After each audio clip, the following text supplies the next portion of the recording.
he's one of my partners in this. Like anyway, there was like this big app competition they had, and he spent like 2 days making this appetizer. And I have this old standby when I'm in a hurry. Very simple. Literally takes me like less than an hour of my time, maybe. Especially if I cut some corners. And like I won the whole competition. I wasn't even trying. And he got so mad when he found out that I won it because he knows how I make it. He goes, "That is crap. I spent hours. I went across town and I did this." And I was like, What's your app? Drunken Meatballs. Okay. Love it. I got it from my mom. It's just ketchup and beer. Literally, that's all it is. And then if you want to cheat, you just go buy a bag of meatballs from Sam's or Costco and put the ketchup in the beer and you leave it in the crock pot all day. That's all it is. Wow. And it tastes amazing. You wouldn't think it, but it's unreal. So for the competition, did you make your own meatballs or did you just? No, I was a little busy and I was like, what do I do? I'm just going to do that. That's a winner. And I didn't know there was a competition. That's Oh my awesome. gosh. And yeah, he's still mad because I have that trophy. To this day, he's pissed about it. But he's one of my partners in Mob Grill. So anyway. So what is his name, your partner? He's one of my partners. One of the many There is a partners. mob of partners, 16 to be exact. Wow. Yeah. Was that so? Okay, I guess we're at the origin story now. How did the 16 of you get together or find each other to? So start I'm Mob Grill? gonna get in the Wayback Machine, right? All right, yeah. Was there yeah. like a padrino, a padrino, like, or like a godfather there? Like, ooh, let's come together and we're gonna talk Maybe about that's it. Marco right now. Isn't it? He's like, you're sitting next to one. Could be. So my wife Meredith, she's a country girl from El Reno, Oklahoma. My roots, I'm half Lebanese, and I saw your name Nabil. I don't know, but I have relatives with Nabil's the name, so I didn't know what your background was. Pakistani. Oh, awesome. Like Pakistani food too. Anyway, then I've got a little bit of Italian in me, like probably 2 or 3%. So I can prove it on 23andMe it's there. But So the meatballs are I actually lived in Italy. That's where I got my name Marco. Okay. My dad was stationed there in the Navy. He was a pilot. We lived in Sicily. And then my mother and father, it was just the three of us. I was like 3 months old. And they lived in downtown Catania.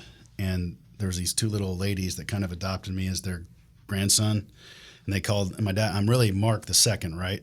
So you had my dad and me. So they called me Marco Piccolo, which means little Mark, and then my dad Marco Grande. Oh. So my parents just kept calling me Marco, and that kind of stuck. So no one calls me Mark except for like when my grandmother or teachers were mad at me, like, Mark, blah, blah, blah, blah. yeah. You use the full name at that point. Yeah, right? it's like Mark John Morrow the second, and you're like, oh, geez, this is not going to be good. But no, Marco's the name, right? So anyway, my wife's from El Reno, the home of the onion burger, right? Mm-hmm. And I ate my fill. There's all those places up there, Sid's and Johnny's, and Job's was one of my favorite with the char burger up there.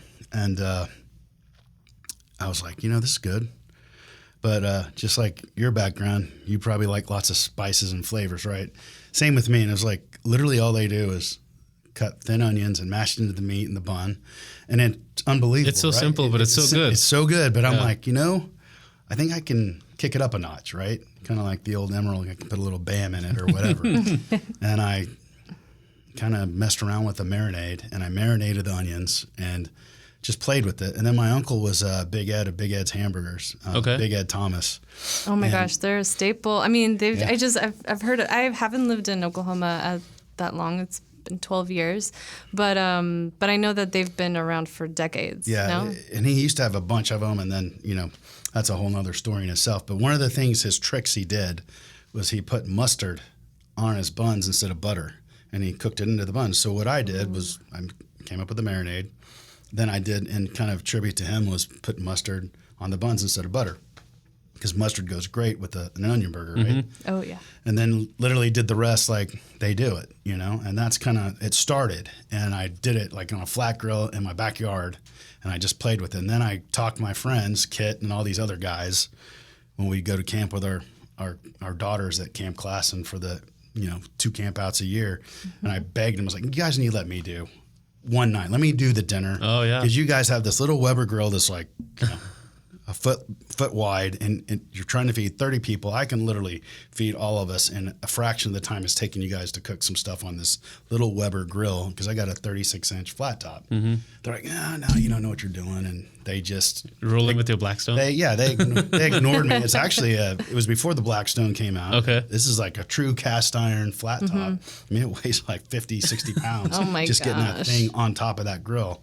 It's a Camp Chef actually. Okay, and that thing's got a lot of seasoning on it, because that was back in 2004, and they finally let me do it. And then shortly after that camp out, everybody's calling me like, where'd you get that grill? What's the recipe? How did you do that? You need to do this again. Yeah, and so literally it became a thing where we're all going to campouts, we're doing it at tailgates. We even, like when they had the big Moore tornadoes, Mary Fallon was my next door neighbor.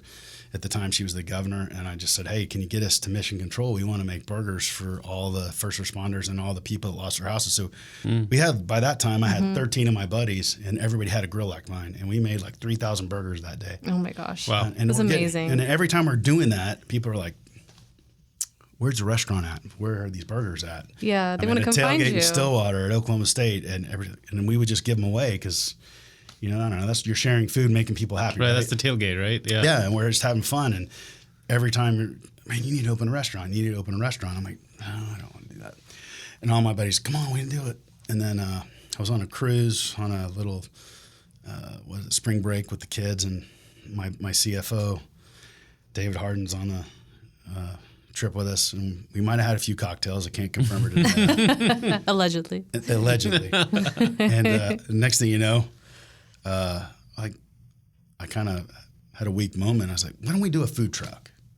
Because that's easy, and we can test it out. There's not a huge investment, and then if people like it, it'll be a grassroots thing, and then we'll go to a brick and mortar, or we just end it, whatever.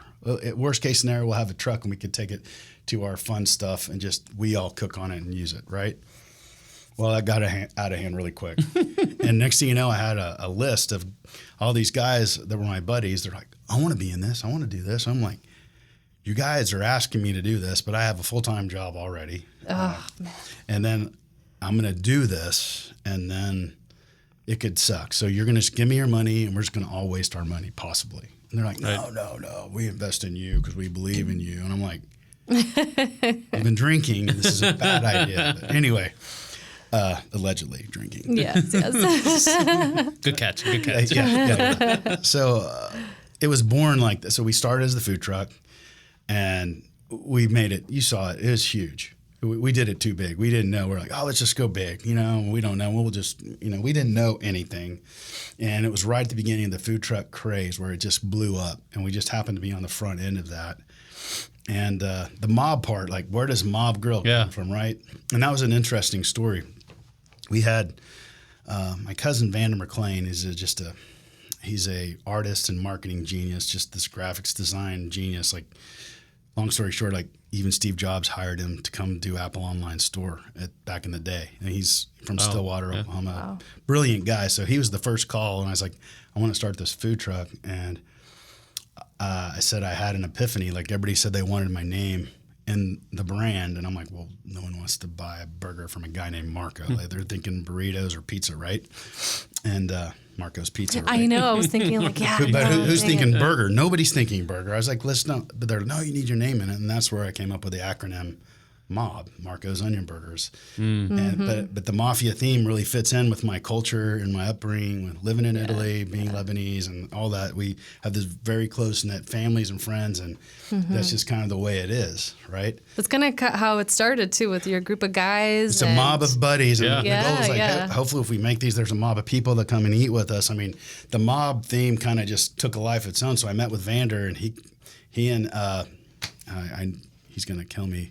He introduced me as friend Adam, and Adam actually is the guy that did Big Truck Taco, all their logos and their marketing. Okay, and huge fans. Yeah, and so those two guys basically said, we sat on a call one day, and next thing you know, they're like, we see your vision, we can put it on paper for you. I was like, this is great, and they did. So all the stuff you see, the logo with the brass knuckles and the burger in the middle. Love it. And my name is really tiny, and you're really focusing on mob, and people call it MOB burger, mob burger, whatever. But most people don't call it Marco's Onion Burger, which is good. That's what I wanted. But I also wanted every time they come, they see something different on that logo and the branding that's unique, you know. And those guys did that. I mean, I kind of said, here's what I want, and they made it come to life. It was awesome. So that's where the brand came from, and we invested a lot in that brand, and it was a lot of fun to do all that. But then you have this group of literally 16 guys, and I will say one of my old sales reps, Seth Barker, he was the guy that ran the food truck when we started. He came in, he really got us started, and he's moved on to other things. But he used to say all the time, you know, Ma Burger's a lot better than SOB Burgers, because he was Seth, you know, and it's like Seth's anyway, he's a funny guy, but you know, I owed a lot to him, and a lot of the, you know, because a lot of that groundwork was laid by him and doing all that kind of stuff. So that was a lot of fun, and that's kind of where it started. And we started with the food truck, and then Desmond Mason used to play for the Thunder and for Oklahoma State. He's a good friend of mine, and he has a lot to do with the parlor. And one day he called me. He's like, "Look, they need a good burger place in here, and we need mob in here." He goes, "You need to come meet with them and talk about that." I'm like, "All right, I'll check it out." And so we did, and from like, I guess that was January of 20 through March of 20. Right before. I'm like, look, I was like, yeah, this place is really hopping. It's really cool. So we prepared, did all. Literally the week the Thunder evacuated was the week we opened our spot in the parlor. Man. My timing was the timing. awesome. Couldn't get any better. Yeah, and it couldn't get any worse. Right. All at the same time. And somehow we made it through there, and we ended up on the backside. And now things, thank God, are moving the right direction, and I've got a great team. And in that little kitchen, we have a fairly large menu considering all the things that we make. Luis, my guy there, he's tremendous, and he's able to put things that I want to come to life right there. So that's the long, short version. That's kind of what happened. That's the quick version. But all those buddies of mine that you were asking about, there's literally 16 of us and there's a few that are on the waiting list. They're still mad at me, but I'm like, look, I just saved you a lot of money. Well, not really. I took the brunt of it. And, I said each one of them put a little bit in just to say, because we all wanted to be a part of it. Yeah. And kind of carry on that thing. So it's all theirs is the way I look at it. And I have a full-time job. I work for Space Labs Healthcare, and I do enterprise software and patient monitoring and all the health systems. So that's what interesting. That's what I do. And this is kind of a hobby gone rogue. This is the side gig that kind of just took over. Well, this gives me so much hope, because I feel like, as you know, we're in our early 30s, but it's like you have so many dreams that you want to work on, one of them being this creative project that we have with the podcast. But then I'm in grad school, you know, Nabil has a business, and he's, you know, wanting to open a food truck too. It's like, how do people Don't do it. Well, this is very encouraging. You know? But if you can do it, you know, we can do it. You know, it's about having passion. I kid a little bit, but I'm a little serious. Is the food business is tough. But if you have passion for food and you're doing it, look, I didn't do that to get rich, okay? I knew I had a job. I have 3 daughters and my wife. They consume a lot of dollar bills. And I knew that was I've grown up in the restaurant business. You know, my family's had restaurants. Still have a lot of family that are in the restaurant business, and it's not an easy business. And to me, the people that have the most success are the ones that have passion for what they're serving. Just like you guys doing this podcast, you love food, and you're just wanting to know, because that to me, food is love. That's the way my grandmothers raised me, and it's why my belly's so big. And that's, if you have passion for anything in what you do, that's what's going to make you successful. Having that passion, but don't do it. I always say, don't do it for the money. And then if you do all the right things, maybe the money comes, or at least you don't go broke, you know. And that's the thing. It's like, do the right thing and have the passion and do that, and then I think you'll be successful, you know. Thanks. I love that in your burgers, you the passion is also shown, not to just your own creation, but your own dedication to the community. Because I wanted to know, so you share some details of your ingredients and where you source them. So like your buns, you get them from La Baguette, and La Baguette is such a Oklahoma staple French cuisine, and their bread is incredible. And I love that you guys get your buns from La Baguette, because it's like you're investing in Oklahoma. Thank you for noticing that. That was important to us. We wanted to work with other local companies, and we were the very first made in Oklahoma food truck, believe it or not. We locally sourced our beef. We still do. Got our buns from La Baguette. We were using vineyard produce to do our fries. At the time we had to have them. They were still fresh cut, but they were coming from them doing them for us, because we didn't have the facilities to go through that many. But now we do everything hand cut. In addition to that, but we still locally source those. Like in-house now. Yeah. We locally cut our own fries. We blanch them, do all that, and keep them at room temperature. We don't let them get in the cold. There's a lot of little tricks to doing hand-cut fries and blanching them and things like that. We do our own homemade tater tots now, too, because I'm a big tater tot guy. I love tater tots. And I don't want to do frozen. I want to do real homemade if we can figure it out. So we have that going. But locally sourced meat from Oklahoma City Meat Company. They're an FDA facility here, and they locally source that beef from local farmers, and we're real proud. And it's more expensive, but I think the quality's there, and that's important to me. And my burger's not for everybody, right? Because you can go get a cheaper burger somewhere. You definitely can, but I hope that there's a value in it for people that appreciate good food. Like you said, La Baguette. You got Oklahoma City Meat with local ranchers giving us this great quality Black Angus ribeye that we grind and get it ground fresh every day for us. That's pretty cool, and that was important to me. We try to make as much stuff in-house. We do like our bada bing spice that we put on the fries. I still make that every month. You make the batch? Yeah, I come in and I make like 2 or 3 big batches of it, and I hand make that. Our onion spice is secret. We hand make that. A lot of even our ranch is homemade. Our theta sauce is homemade.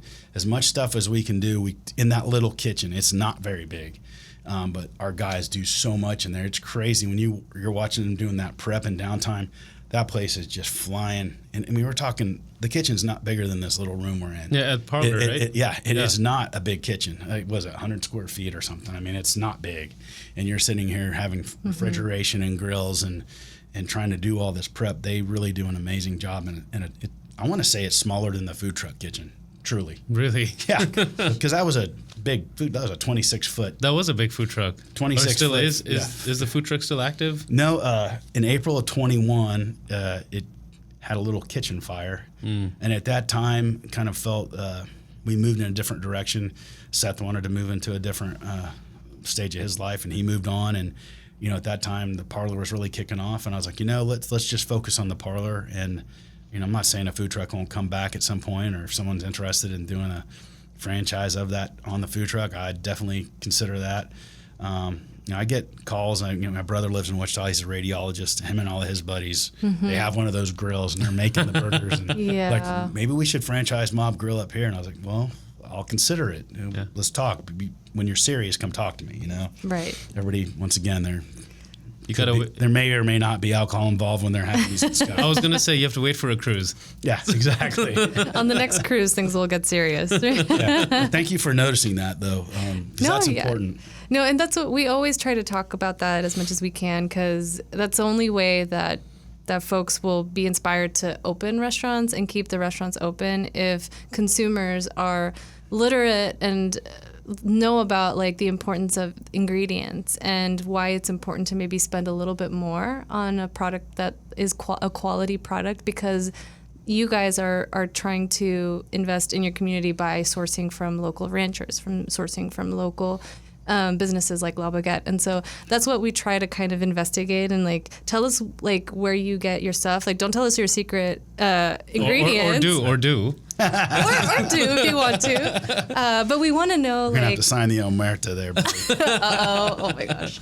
But yeah, no, that's something that we're really passionate about, because we want to inspire like just our local foodies and our friends to go out and make it a tradition to go and support small restaurants, small mom and pop shops, and especially just to talk and know about like our ranchers and our local urban farmers. Like that's important to us too. And so so that's awesome, and I'm glad you guys do that. It just makes it makes the burger so much more delicious because you know that you guys put a lot of love and thought into it. So thank you. Yeah, and that's important to me because the moment we move into another direction, it's probably not going to be something I want to do anymore.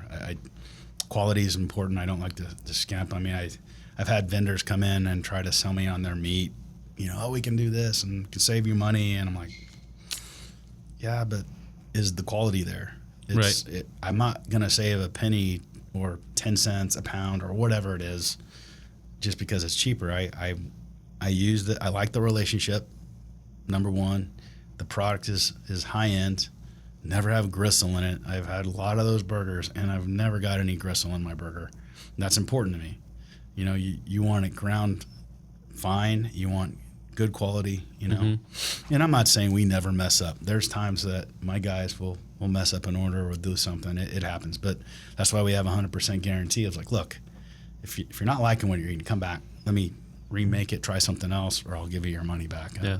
I don't want – we're not here to take your money. We're here to earn your business, but more importantly, share the recipe with you, right? And hope that you love it as much as we do. And I try to I've expanded that menu. I'm sure from when you first started going to the food truck, you literally had like two options. You get an onion burger, and you go cheese fries. onion burger, and fries. That was it. There's not a lot of options. And then then I have the jalapenos, marinated grilled jalapenos that we also marinate in the same marinade. And that one was kind of funny. We used to start off, it was a thin sliced jalapeno coined, right? Okay. And then one day in one of our little campouts, my buddy left the blade inside, and then there was the slicer up there, and it pureed it into like a relish. He goes, man, I'm so sorry. I was like, Scott, this is okay. This is a better idea. It was a mistake. Yeah. And now we have this awesome fresh jalapeno kind of relish with our marinade that we grill it, and it spreads across the whole burger, so you get jalapenos in every bite. I don't think I've Delicious. had that yet. Oh, anytime you can get those jalapenos on anything you want. Okay. All right. Yeah, I would highly recommend that. We'll have to go and try the jalapeno one because I love jalapenos. Yeah. Oh, me too. And sometimes they're really, really spicy. Sometimes you never know. You never know what you're going to get. Yeah, that's so true. Luck of the draw. Yeah, but I love it spicy. So it's like, but sometimes it's like, you get up there. You guys have such cool names for a lot of your items. Like, obviously, you guys have like the mob burger, but then you have like the bada bing or like the gooma. I thought was hilarious. I'm like, oh my gosh. You're just like leaned heavy into the mob theme. I love it. Yeah, you got to have that play, right? I mean, the gooma was I'm sure everybody loves the Sopranos or whatever, right? And their little goomas on the side. And I know. I was like, that's the perfect name. And sometimes I've got this sandwich, and I'll go to my wife and my daughters and my buddies, and I'll like send out a message. Okay, I've got this sandwich. Help me come up with a mafia type name. Give me something. Oh, that's so fun. A lot of the names you'll see on the menu, I didn't necessarily come up with it. Someone else did. In fact, we just had a dessert that we just started. It's like kind of a brownie fudge sundae kind of deal, and we let our fans name it. We just kind of put it out there, and then they named it. So it's like, okay, that's a cool name. What's it called? Oh my gosh, you're gonna Putting you on the spot. yeah. So I know it's we have to forget about it Sunday, but that's not what it is. I'll look it up. And I should, if you go to here we Do you think it would be on your website or It's on the Instagram? It's on the website. Yeah, it's on our menu, and it'll pop up. And Is it the name of a Cuban cigar? I feel like I saw a word on there. So the Cohiba is our Cuban sandwich, and that was I kind of came up with that too because I like smoked cigars, and Who doesn't look like a Cuban sandwich too? yeah, and so that was kind of our. It's a little different than a Cuban because I love Cubans, but instead of like roasted pork, we do our barbecue pulled pork on it, and then we add bacon, and then we, so there's a few other twists. We do a garlic aioli in there. We throw mustard, and we do a little cheese sauce on there. Even though we have 3 other cheeses, so we have like 4 cheeses on it. But it's a good sandwich, and it's on our sourdough bread. Do you get the bread from? I know you get the buns from La Baguette, but do you get the bread from La Baguette as well, or so we the way they do that, they have incredible sourdough, by the way, but the way they do their we looked at that, but their bun, it tapers off. Oh, okay. And the sandwiches get smaller, so you can only get like so many sandwiches out of it. And you're like, what do you do with the rest of that bread? You don't want to throw it away. Yeah. And so it's like no one wants to get these little sandwiches. Yeah. And so we use an Italian rotella sourdough that's like a Texas toast sourdough, and it's really high quality, really good. But I wish we could use, if they could make me like just a normal square rectangular loaf that I could, I would use. That you can get sandwich from end to end. Yeah. That's, you know. Hopefully La Baguette is listening. Yeah. I've Think asked about it, La for Baguette. yeah, please do. Please do. Here, I'm going to tell you what that is. Now I won't be able to sleep now. I should know My this. bad. No, I should absolutely know this. Here we go. I got to go for their Caesar salad. They've got a Caesar salad on there. Oh, Yeah. yeah. You're a Caesar salad aficionado. Yeah, we Connoisseur. Maybe not. it's good. We do a grilled chicken Caesar salad, and we have a regular Caesar salad, but that's not going to be as good as like Michael's or one of those. It's not going to. I'm going to tell you that right now. But it's pretty good. That's what I eat a lot. Is I'll eat that, or I'll have the chef salad. I had to have something in there because I have to have some good kind of choice in there because Yeah. I call Mob Grilla, that is our empty pleasure, right? I mean, that is really kind of what Mob Grill is. It's our guilty pleasure. But we did put some healthy things in there because we felt it was important that we address. Because sometimes people still want to go out and they want to be around their other friends, and we should give them a healthy option. Yeah. And that's kind of the fun things about places like the Parlor or Collective or the Rail Yard is no matter what your choice is, you can go there and just get food from like 6 or 7 different places. And I remember last time we went to Parlor, I was like, I knew before I even walked in, I was like, I'm going to get Mob Grill. But when I walked in, I still like looked at all the other places. I was like, in case, because things change, the palate changes. Absolutely. But then no, at the end, I still like I got a little, I think, sushi roll from Pachinko. Yeah. And then I was like, I'm still going to end this with Mob Grill. There you go. There you go. No, that's what's awesome about that place is there's something for everybody is what I say.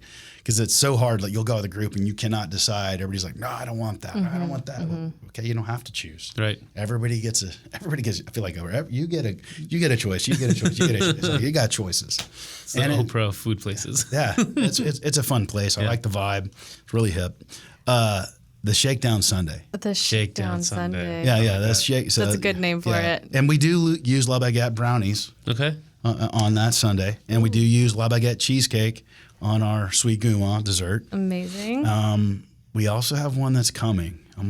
This is new. Ooh, this is the. Oh, drum roll? Yeah. Or are we going to get ooh? No, yeah, this is. We're going to the speakeasy now. This is breaking news. I think I'm gonna call it Gangster's Paradise. Is what it's gonna be. Oh, amazing. Yeah, it's basically we combine all of our desserts into one. Like you got your brownie fudge sundae, you got your gourmand, and your forget about it sundae. Everything's in one big dessert. Is kind of my creation that I want to do. I've just got to get Chef Luis on board with me on this because it's a small kitchen, but it is going to be like enough to feed like 4 to 6 people. It's huge. I mean, the gourmand itself is really So you get all of those desserts together. Yeah, it's going to be on one big. Ooh. Yeah, that's kind of my vision. I'm working on it. I gotta work with Chef Luis to kind of look at how we can do this. And we already have everything. I just need to get you a big plate or something. Yeah. How do you put that together when you're busy and you got 50 tickets up there? How do you squeeze that into it? Because he's really big on ticket times. He wants to get his stuff in and out, in and out. And I was like, look, people are here to enjoy themselves. If your ticket time takes 3 more minutes per ticket, they're not going to be that mad. I promise. It's not. Good thing there's a lot of distraction. There's a lot going on at the Parlor. There really is. So. Especially at some place like the Parlor, right? They're not just. You're not sitting there and just waiting for your food. I mean, some people are, but you're walking around to other places. Yeah. You've got the bar there. You've got the outdoor space. Yeah. You may be walking around trying to find a place to sit. Yeah. Yeah. Oh, you bet. It's not like at a restaurant where it's like high, just like it's stressful for everyone that's working like right in the kitchen because people are waiting. But at the Parlor, it's just a lot more casual. So it really is. It's just a laid back, cool vibe, and it's like, hey, that's the way it should be. You're there to have a good time. There's no time on you. I mean, I understand the lunch crowd is a little bit in a hurry. You got to get back to work, but dinner time, usually people aren't in that much of a rush. But we still get the food out pretty darn quick. I look at his ticket times. I'm not worried about him because he does. And I'm like, man, you're like the fastest ticket time in this place. I mean, ticket times are important. He sounds very efficient. That's Hey, cool. Yeah. he's much faster than the food truck used to be. Sometimes those guys would get bogged down and they'd have, if you got 100 people in line at a, herd on herd or whatever. Yeah, Like, yeah. I was like, oh, what's going on? Why are we? so Why do we daunting. have a 45-minute ticket time? That's not good. And but if Chef Luis was in there, I promise you that wouldn't be happening. He'd be like, nope. He would have streamlined stuff. But anyway, that's the way that is. We have brunch now too. Do you guys ever do brunch? Oh yeah, I do. Do you brunch, Nabil? From time to time, there has to be like an occasion to brunch. But I enjoy it whenever I do. Yeah, I love brunch. Brunch is good because it's like you can sleep in. You miss breakfast because obviously you had to sleep in on Sunday, and then it's time to go eat. So you meet your friends. Sunday fun day, Yeah, brunch. Sunday fun day. Yeah. So what's the? So we have like I like the brunch burger. Basically, it's our mob burger, and we had fried egg and bacon, and I recommend having that with the tater tots. Or you can do the brunch tots, or the brunch fries, or they'll load them up and they'll put fried eggs on top. Those are just something. Anytime fried egg on anything's good, right? A fried egg right. in a sandwich is always such a beautiful, especially like if the yolk. So do you guys have the yolk like a little runny or? It depends on the customer. Our standard is medium over medium because I like it to be runny, but some people get freaked out by over easy, and then most people don't like it over hard. So we kind of just go right in the middle, but if someone says over easy, it's over easy for you. You just have to tell them what you want. Gotcha. Yeah. Okay. They do a pretty good job most of the time. I was there the other day. I took a picture of it. They made it was a bacon cheeseburger with a fried egg over easy on top, and I was like, ooh, that looked pretty good. Delicious. Yeah. I was going to say, I'm so excited that you guys will, hopefully, Luis, you're listening and you're on board with this dessert platter The thing. Gangster's Paradise. Gangster's Paradise. Paradise. Because people when I go to restaurants, it's hard for me to decide what I want to eat. So we end up ordering like 5 different appetizers and maybe 1 entree, or like That's 4 fun, different though, huh? because they're smaller plates, and then we get to try a little bit of everything. I love that. I can't just go with one thing, and so that's kind of been my husband and I like our little tradition lately for the past few months. It's like, okay, we'll go here, but we're gonna order like 3 or 4 appetizers and then maybe 1 entree to share or something like that. But so more variety, the better. That's fun. That's kind of what a lot of people do. That's why we came up with the sliders, so people could just do little sliders. They could do and share loaded fries in the middle, and they could order a pizza at Providence and some sushi from Cinco, or go to Bad Nona's and get some whatever. Yeah. Their Italian nachos, or Chef Ray's and his awesome fried chicken, or whatever. I mean, there's a lot of great choices there, but. That's why we did it, because when you're in those environments, you want to share. That's fun to try. Oh, I want a little bit of that. Like fast food tapas or whatever, fast casual tapas. Right. Yeah. Just make your own tapas. Yeah. And then you get to bond with the people that you're there with. Like, hey, can I try a little bit of your thing? Can I try oh, did you try this on the platter? So Absolutely. I like that you obviously modified a little bit of your menu to be able to fit that vibe and that theme, right? So that's cool. Yeah, and I wish we could do more of that. It's just you have to be smart with a small little kitchen like that. You have to be you have to do a lot with a little, if that makes sense. So you have to keep those things in mind, and you don't want to irritate your cooks, because when it's busy, those guys, it's amazing. I couldn't do it like what they're doing back there. I could make the onion burgers all day long, and I could keep up with them. But the moment you got all these special orders like they do, I don't know how they keep up with it. I'm like, they sound like a well-oiled machine back there. oh, you sometimes I'll come in because nice people like yourselves will want to see me doing stuff. He thinks we're nice. This sounds good. Hey, You're doing a good job here. well done. No, we're nice. We're nice. And they, what's funny is they'll film it, and he'll go, boss, he calls me Jefe, you're really slow. I was like, hey, if you give me back here give me a day, I'll get my wheels back under me. I won't be as good as you, Luis, but I might be able to hang in there for a little bit. Just don't give me a bunch of special orders, you know? I'll just make the original. Exactly. Give me my mob burger, my onion burger, and I got this. Yeah, but they do. I watch it, and I'll go in. I like to go in 2 or 3 days of the month, and I like to go work at the register, talk to the customers. I like to camp out sometimes just around and see what people are doing, and they don't know who I am, and I'm just trying to figure out, are we doing as good as we can do? And I want to get their honest feedback, and half the time they really don't know who I am. And it's good because then you can get your finger on the pulse of like, what can I do better? Yeah. And a lot of people get irritated with me about that, always trying to figure out, can I do it better? Can I make a better burger? Can I make better fries? Can I make... Maybe not. But if you're not asking that question, and if you're not checking on it, and you're not consistently saying, then you're, and maybe that's a bad quality. I don't know. I know I'd probably drive my wife crazy, always trying to do better. Yeah. But I just want to make sure, is there a better way? Yeah. Is there a more efficient way? And all those things. Can we do that? So I think that's important. And I mean, if you don't do that, then you never will. Yeah. Right? Yeah. How do you grow? How do you innovate for yourself and what you have? You definitely, you want to challenge status quo, at least check yourself, right?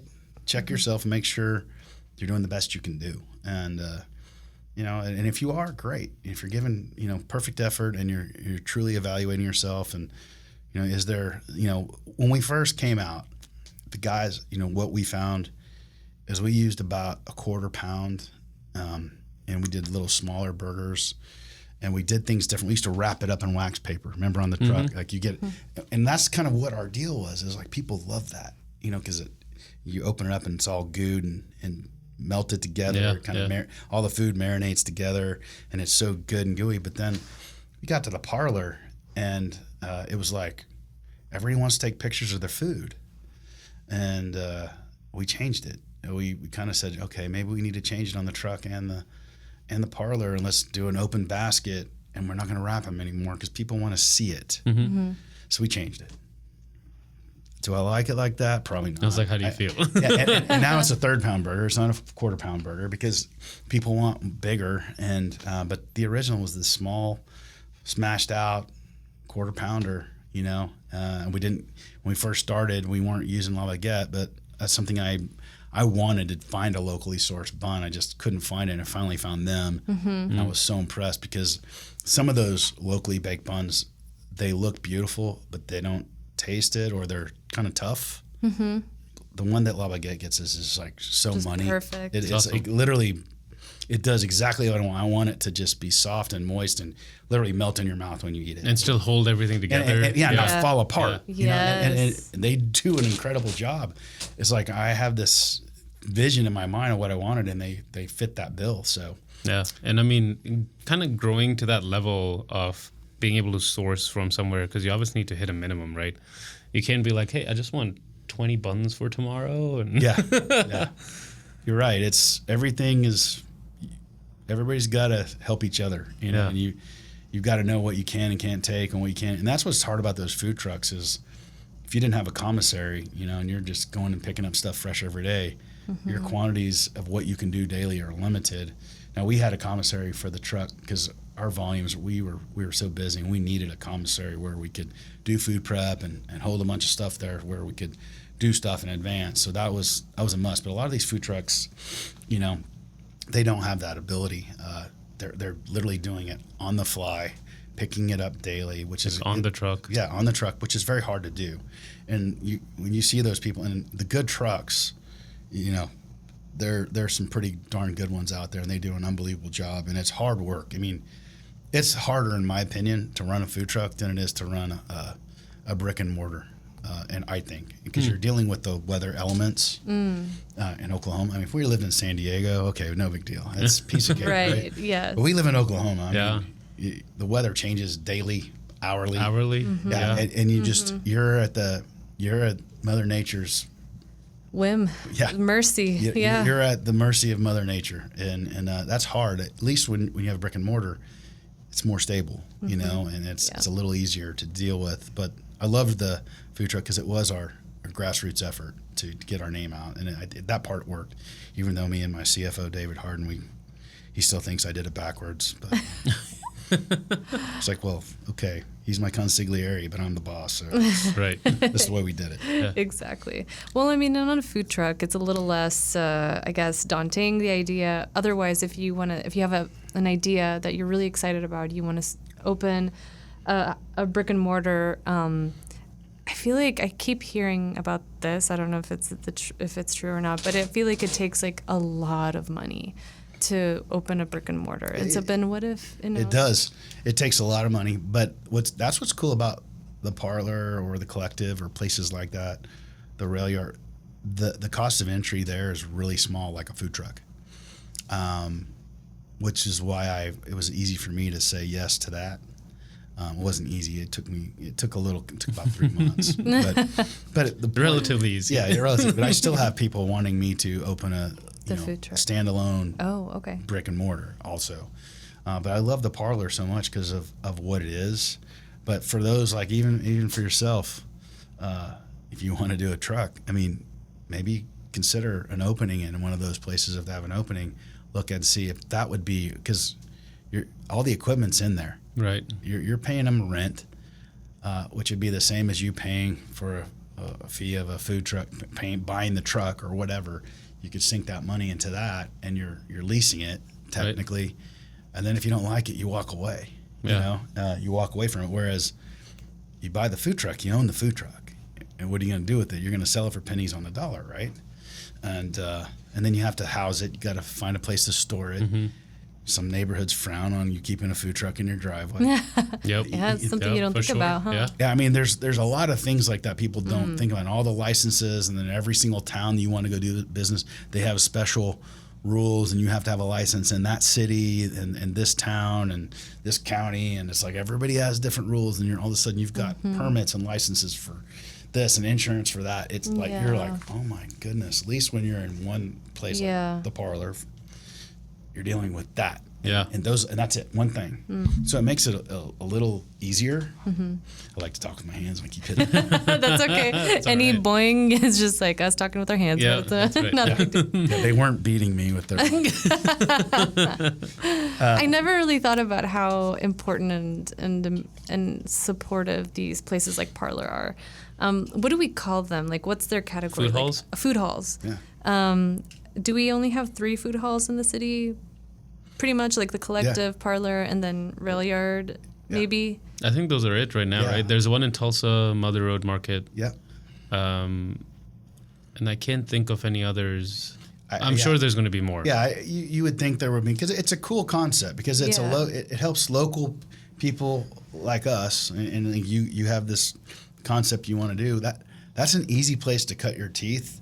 And the low cost of entry. I mean, it really is. And the hardest part then is marketing yourself to get people to go into that location. Right. But what's cool is then you have the strength in numbers thing. So I've got 6 other kitchens besides me that hopefully they're doing marketing. Hopefully the parlor is doing marketing. So then you have the power of team. Yeah. Right. And that was something that appealed to me, was that I love teams. I've always been a part of teams. I like running teams. And that for me was like, that kind of fit into my MO as well. And so I think that's a cool opportunity for people that don't want to have a huge, because I've seen a lot of people bite off a brick and mortar, and that can be a good way to lose all your savings. Yeah. And the risk is huge, and it takes something you would never think, like COVID. I never in a million years I was like, oh my goodness, I never thought about this happening like this. How do you survive? Yeah. Yeah. And it was amazing to see the American spirit at work. Mm-hmm. People figured it out. Mm-hmm. A lot of people didn't, but there was a good percentage that did. And it was impressive to see the way people just worked hard and rolled up their sleeves and made it happen. I mean, thank God we had our food truck, by the way, because we got at that time we still had that.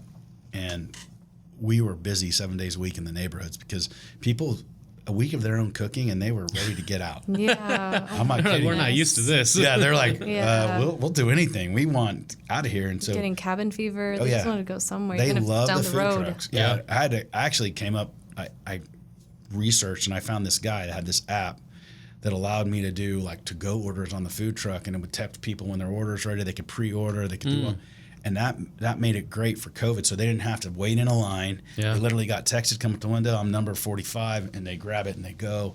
And like I said, it was this guy came up with it, and I found it, and I was like, I'm going to implement Beautiful. that. You know, it's like, but that's the ingenuity of the American spirit that we saw just going, and people pulling up their bootstraps and getting after it. Yeah, people getting but it was scary. I mean, the restaurant industry got hurt worse than anybody in that whole deal. And I have 3 different industries I work in, and that was the worst one by far.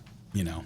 Yeah. Such a scary. I love how you say the American spirit, though, because it really is being creative, innovative, and coming up with something wonderful that works. And just having that thing of I'm gonna do it, right? Like take the risk. I mean, you're already in a crappy situation, which was a pandemic. So it was either that or who knows. You die. You literally die on the vine, and a lot of people did.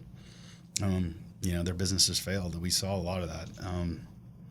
But you figure it out. Like I said, I think there was a greater percentage of people that figured it out than there was that failed, I hope. It had to be. I mean, just from what I saw, but it did kill the restaurant business in general. Yeah.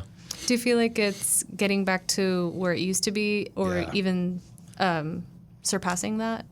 I think it's there. I think it's real close if it's not. I mean, I feel like right now we're having a record year, the best we've ever had. Amazing. I mean, it's been great. Each month has been a record. We're so blessed right now the way that it's moving, and I still see about, when I talk to the customers, still like 50% of the people I talk to there at the parlor are like, oh, we didn't even know this was here. I was like, well, thank you for coming. New customer, yes. Yeah, and hey, that means the growth ability is still there. We still have a lot of people that we need to go touch, let them know that this is here for them. And, so there's still a lot of potential, but it's moving up, and it's fun. It's fun seeing that and needing to hire more people. People have more jobs, getting to, you know, all those things are important. Yeah. So beautiful. Yeah. I love it. Yeah. As we're kind of wrapping up, is there something that we haven't talked about that you want to give a special shout out to or call the listeners' attention to? You know, I was going to run this by you guys, but I'd like to, you know, you guys have been so kind to me, wanted to hear what I have to say. I mean, my daughter's got to hear it all the time. They don't have a choice. So you guys have a choice. What I'd like to do is maybe for your listeners, and you can do it however you want it, but I was going to offer up like $425 gift certificates, maybe do a little contest for little giveaway or something. Yeah, a little That's giveaway. Yeah, however you guys want to do it. Yeah. My marketing manager, Andy, she may have emailed us just to kind of give you maybe some thoughts of how to do that, but you can do it however you want. But I'd love to, and I'd also like to, for you guys, you know, I love what you're doing, and that spirit, that same, you're promoting that American spirit and that entrepreneurialism and that eat local, that do business local kind of thing that you guys are doing, which is really cool. I'd like to, you know, buy you all your meal next time you come to Mob. Just let me know, and I'll take care of that. Oh my goodness. Wow, Thanks, Marco. Thank you. That's so kind.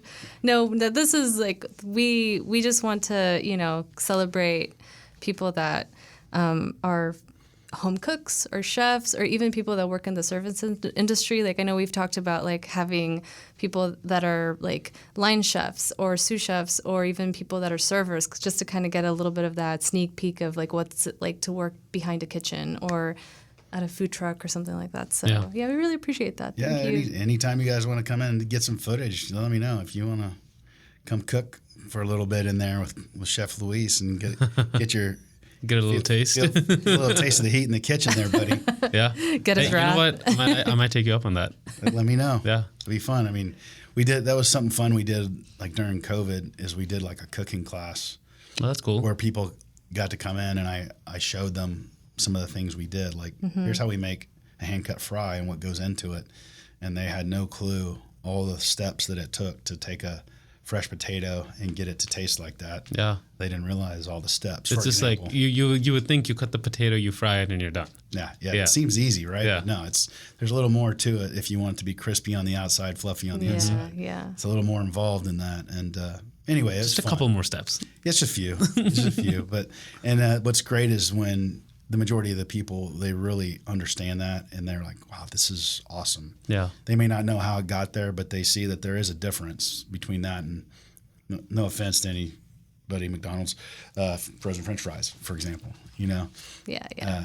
it's just I think as much as I can do, we can do homemade, fresh ourselves. That's what we want to do. Yeah. And that's why we're there. We're not there to mail it in. We're there to do it right, and hopefully people like yourselves come in and appreciate that and enjoy it. And, more importantly, and I know I do. I guess of course I do. I guess I do. I have to guess say I I do on this podcast. I have to admit that I do. No, and Oklahomans deserve that. Oklahomans deserve to have like top quality ingredients to enhance their palate. You know, we're not in this. You know, I feel like Oklahoma is becoming more diverse. We're having so many different like new concepts pop up, and then we do have really interesting little food nooks across the city where if you wanted like Korean, you across the state, state, yeah. And so Oklahomans deserve top notch ingredients, and so I'm really grateful that that's what you're bringing to us. So well, thank you. I appreciate that. And I guess be on the lookout for the giveaway, which will time with the release of this episode. Definitely, Sounds So we'll get that going together. Yeah, yay! Yeah, so I can't wait to get a mob burger this weekend. Like I'm already like just dreaming about like the onions. So they're good. So yeah, it's a good burger, solid burger. Where can people show you some love and follow Mob Grill? And go to our Instagram at Mob Grill. We have Twitter, we have Facebook. We have an awesome website that just got redesigned by some of our local friends here, and they did a great job. And so those are the places. But yeah, Instagram, that seems to be where people go the most these days. We have Instagram, Facebook, Twitter, and all that, all at Mob Grill. Okay. Real simple, mobgrill.com. You can find all that there as well. We got you can order online. I like to shout out to Olay. Have you heard of Olay? The local delivery service? Yeah, Order Local Eats is what it stands for. And I love it because they only work with local restaurants. Nice. They don't charge the restaurants. Typically, all the other vendors like DoorDash and Uber Eats, they charge us like 30%, and they want us to mark our food up 30%. Of course they do. Yeah. To cover that, and I'm like, I'm not doing that, and so I don't. And so I use Olay, and they're local, and they will save everybody money, including the restaurants. And you're supporting a local homegrown company. In fact, it's Jack McBride that had So Six Magazine's one of the founders of Olay. Okay. Awesome. And he's awesome, and I know I should give it. I know he's got partners in that thing too, and I should know them off the top of my head, but I don't. Not remembering right at the moment. But anyway, they do a great job. So when you want to order delivery, that's it. And so our website kind of feeds into that. Or you can order through the Parlor system that goes right into the Parlor also, just for pickup and stuff like that. So awesome. Shout out to Olay then. Yeah, Olay. Yeah. Please, Olay is for local. That's that same local vibe that you were talking about. So I would recommend that. Awesome. Yeah, I've seen them in a lot of places. That's great that they're doing well and growing. Yeah. Well, you hope, and they're only doing local. There's no chain at all. You can't get any chain restaurants. And it's local only. Period. Nice. Which I love that. Yeah. And they're only in Oklahoma City right at the moment.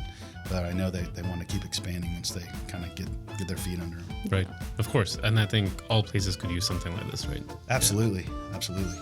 And while you're out there following Mob Grill, follow us as well at OKC Foodcast if you haven't done so already, because that's where we'll post things about the giveaway. And you want a chance to get some incredible Mob Grill burgers. Yes. Follow us on Instagram and Facebook.